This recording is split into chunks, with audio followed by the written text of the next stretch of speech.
యోగాతో బరువు తగ్గడం సులభం కేవలం 21 రోజుల్లో.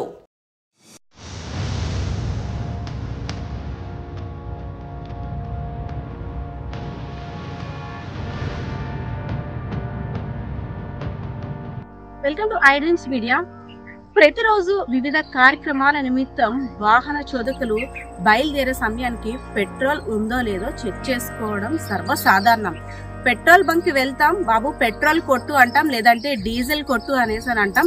కానీ ఆ డీజిల్ అనేది పెట్రోల్ అనేది ఎంతవరకు నాణ్యమైనదో కూడా ఎవరు పరీక్షించాం.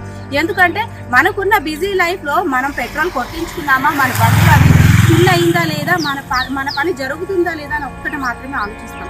సో ఇలాంటి వారందరి వీక్నెస్ ని కనిపెట్టిన విజయనగరం జిల్లా చీపుపల్లి నియోజకవర్గంలో ఒక పెట్రోల్ బంక్ యజమాని వీరందరినీ మోసం చేసేందుకు పనిగట్టుకొని కల్తీ పెట్రోల్ అయితే మాత్రం కొడుతున్నట్టు కొంతమంది ఆరోపించారు. సో కొంతమంది యువకులంతా కూడా ఆ పెట్రోల్ బంక్ పై నిఘా పెట్టి రెడ్ హ్యాండెడ్ గా పట్టుకున్నారు. సో బాటిల్లో కొట్టిన పెట్రోల్ చూస్తే మనం విజువల్ లో చూడొచ్చు కల్తీ పెట్రోల్, అదేవిధంగా కల్తీ డీజిల్ కలకలం రేపిందనే చెప్పుకోవచ్చు.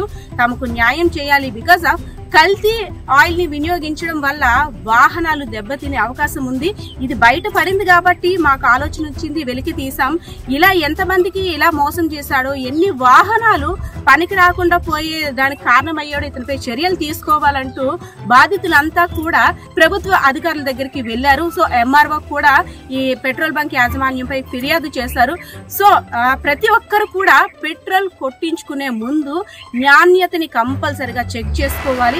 అసలు మనం కొట్టిస్తున్న పెట్రోల్ మనం అనుకున్న టార్గెట్ కి వాళ్ళు వేస్తున్నారా లేదా, మనం ఇస్తున్న రూపాయికి దానికి తగ్గ పెట్రోల్ వస్తుందా లేదా కూడా చెక్ చేసుకోవాల్సిన అవసరం ఎంత ఉందో కూడా ఈ వీడియో చూస్తే అర్థమవుతుంది. సో వాహనదారులు అయితే మాత్రం ప్రతి ఒక్కరు అలర్ట్ గా ఉండాలని అయితే మాత్రం అధికారులు కూడా తెలియజేస్తున్న పరిస్థితి. కెమెరా పర్సన్ బాలకిషోర్ తో పద్మ, ఐడ్రీమ్స్ మీడియా, విజయనగరం.